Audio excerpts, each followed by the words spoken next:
In tonight's bottom line, there are new Zika testing recommendations from the Texas Department of State Health Services. They say the risk of Zika is on the rise as warmer weather returns to Texas.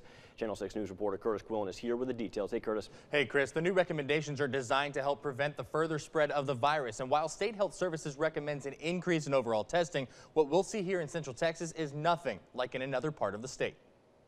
The prevalence of Zika is rising, and we've actually seen last year some local transmission of the Zika virus. In 2016, the state of Texas saw more than 300 confirmed cases of Zika. That included 8 in our area, and it sparked a large concern nationwide. Well, being that we have a lot of standing water in different places, it's a threat. I don't let my kids go out at night because, I mean, the way the insects are, they're really bad. Over the weekend, the Texas Department of State Health Services announced new suggestions for Zika testing. Anyone showing 3 out of the 4 symptoms for Zika, which doctors say are nonspecific, is asked to get tested. For Bell County residents, it would be a high suspicion for the disease.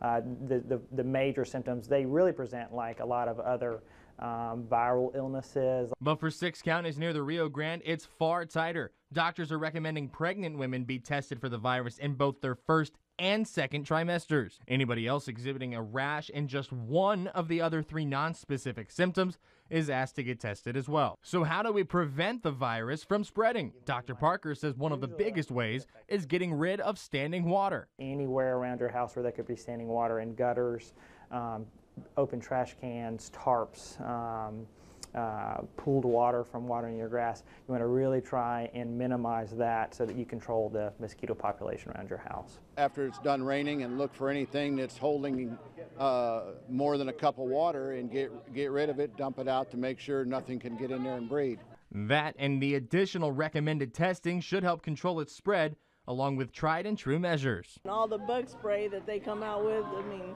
you could only stock up. Just make sure it has D. One thing Dr. Parker stressed is that many believe Zika only affects pregnant women. He says everybody needs to pay attention because anybody can transmit the virus. For a link to more information from the Department of State Health Services, check our website, kcentv.com. Chris.